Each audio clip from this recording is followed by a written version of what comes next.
Hello everybody, this is Argent, and this is a reaction review of Bohemian Rhapsody.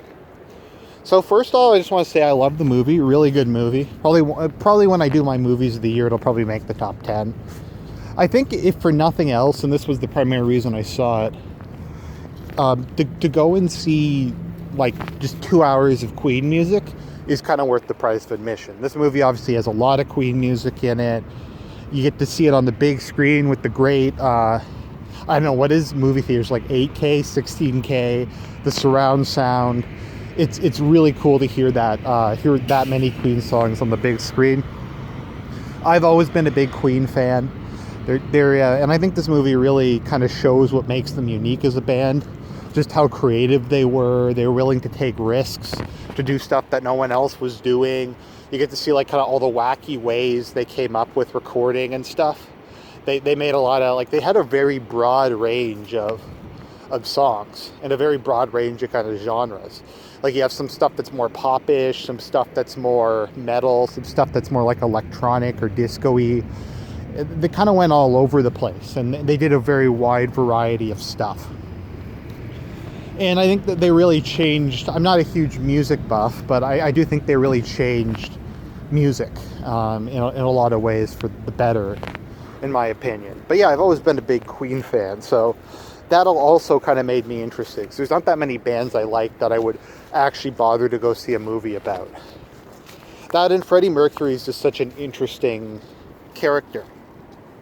So before we get into talking about kind of the themes of the movie, etc., I also just want to say the actors did a great job. The guy who played Freddie Mercury, I think his name is Terrence Malick or something. He did an amazing job as Freddie. He did a great job.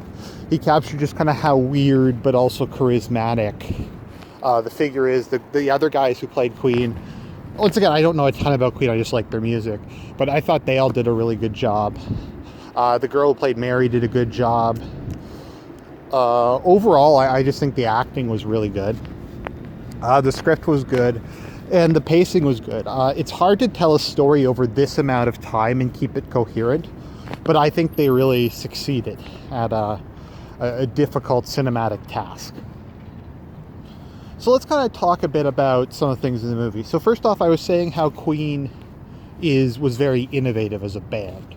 And those are kind of some of my favorite scenes in the movie. There's a lot of scenes, because this takes us from Freddie Mercury as a teenager to him joining Queen, to Queen making it big, to his descent into degeneracy, and all that kind of stuff. And throughout it, you get to really see like how they made their most famous songs. Like you get to see how they made Bohemian Rhapsody, how they made We Will Rock You, a lot of stuff like that, and kind of the behind the scenes. And it's kind of neat the stuff that they come up with, like using multi-layered tracks, making the music go left to right, like changing the balance. Just a lot of kind of weird, interesting stuff that they did when they were making their music that other people really weren't doing before. There's a cool scene where they're trying to pitch their idea of making a night at the opera, and the record executive, and I don't know how historically accurate this is, but it's a good scene. The record executive's like, everyone hates opera, no one really cares about it. And then they're like, no, we're going to make this kind of classy rock album. And we're going to take some operatic stuff and put it in it in terms of its scope and kind of themes and style. And now operatic is very common, at least in metal. Like symphonic metal is very common. There's a lot of that in power metal. A lot of kind of operatic stuff, particularly in soundtrack music. I always kind of call soundtrack music neoclassical because I find it very similar to classical. Like, I thought the theme from Requiem of It for a Dream was actually from, like, the classical era. And it was just something they had used, but it was actually an original piece. But it definitely sounds like that, and that kind of style. And I imagine a lot of that's pretty heavily influenced by Queen. I also like that it gave some screen time, at least, to the other members of Queen. Like, we see them coming up with songs, too. We see them coming up with ideas, not just Freddie Mercury So even though he kind of overshadows them in terms of being larger than life, you do get to see the rest of the band is really talented. I hadn't actually realized that all of them were very like intelligent and well educated. I think one of them's like an engineer, one of them was like studying to be an astrophysicist, one of them was studying to be a dentist. So they're all very intelligent, and I think my dad told me that they were all classically trained, and you can really see that in terms of their playing. So it's interesting.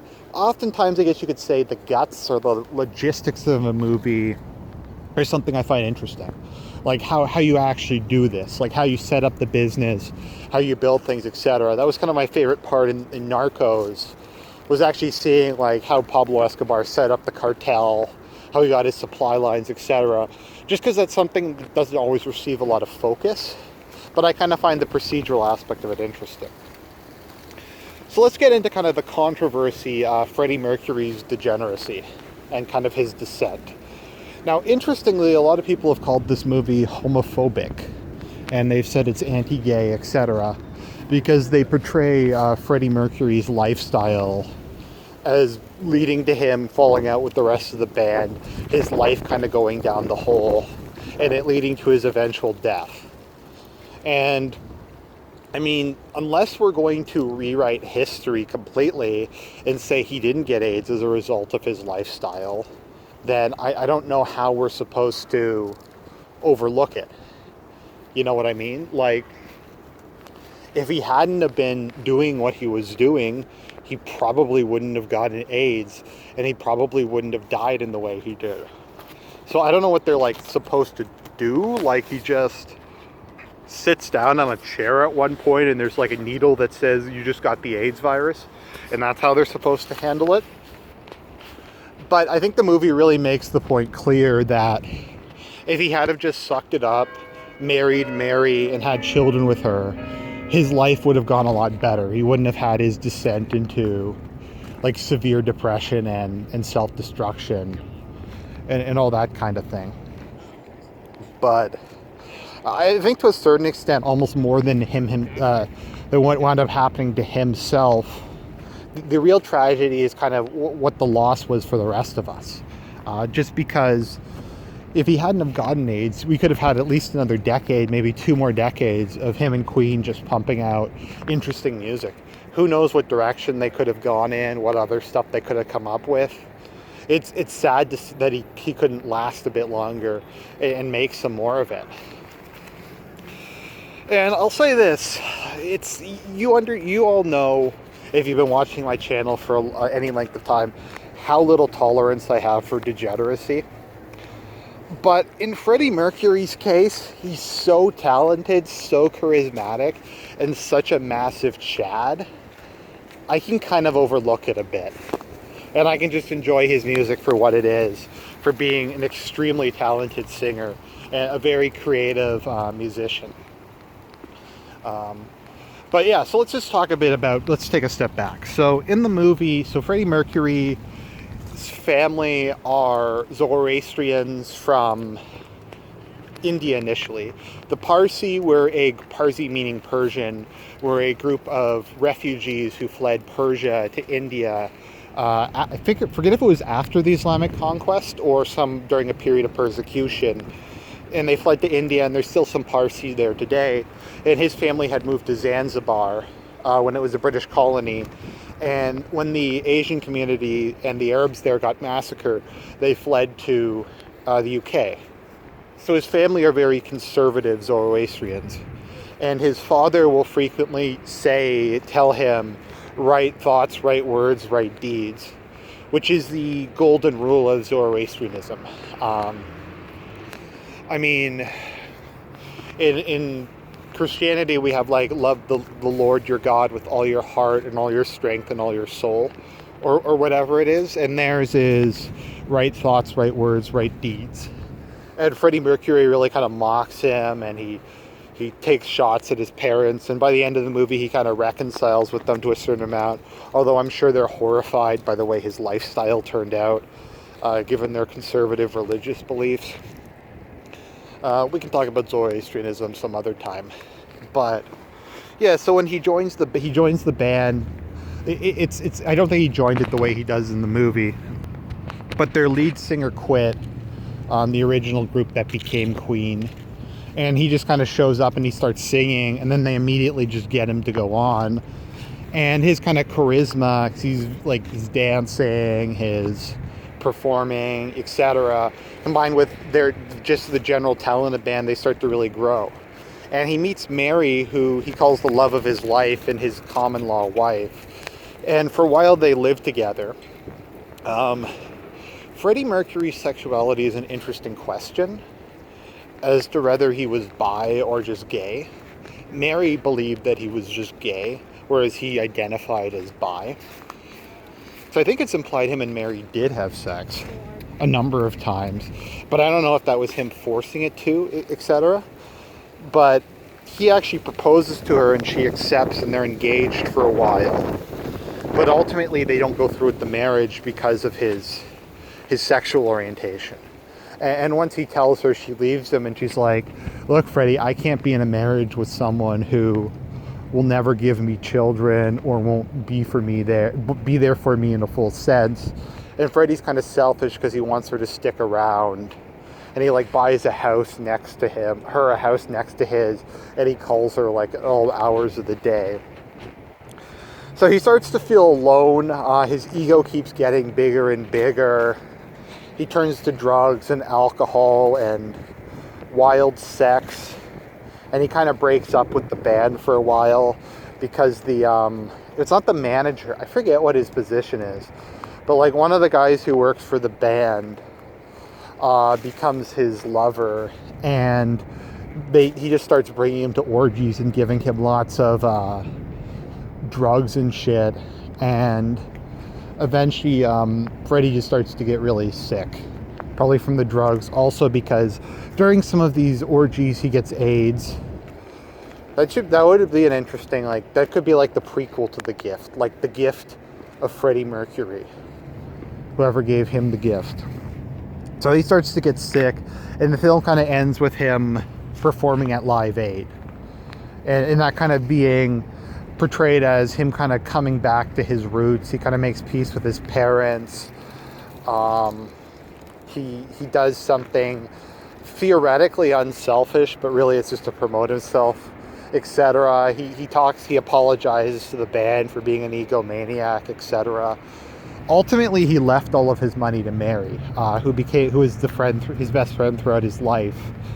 And he left her, I think he split his royalties between her and his family. And it's kind of interesting because he left her his mortal remains. He was cremated in the Zoroastrian tradition, and he asked her to hide his remains so no one would ever find them. So he didn't want people to build a shrine around them or anything. And it's a very interesting movie. You really get to see kind of the destructive nature of degeneracy and how it ruined his life. It ruined his relationships with other people. It really is kind of a form of demonic possession, to be honest. I'm sure I'll get a lot of angry comments about that. But it's when you open yourself up to corruption, evil will enter you. And you can take that literally, you can take that figuratively. But you are what you do to a certain extent. Your actions influence the kind of person that you become. And if you frequently engage in actions that corrupt you, it's going to corrupt you. It's going to corrupt your soul. It's going to corrupt who you are. And I think, at least in the movie, he kind of started to realize that a bit towards the end of his life. And he eventually left his money mainly to the only person he ever really cared about, who was the most positive influence in his life, Mary. And I don't know, it's a good movie, it's a good story, good acting, good music. Can't say enough good things about it. For those of you who are more conservative, meaning most of my viewers, don't worry about it. You don't really see much, and it's not really portrayed as being positive. Well, it is pause, but not positive. It's positive with a Z, not with an S. A lot of people have attacked this movie. Once again, I don't know what they're supposed to do. Are they supposed to have him just get AIDS from a blood transfusion or something to cover up what it was that led to his eventual death? Probably. Anyways, that's the review. Talk to you guys later.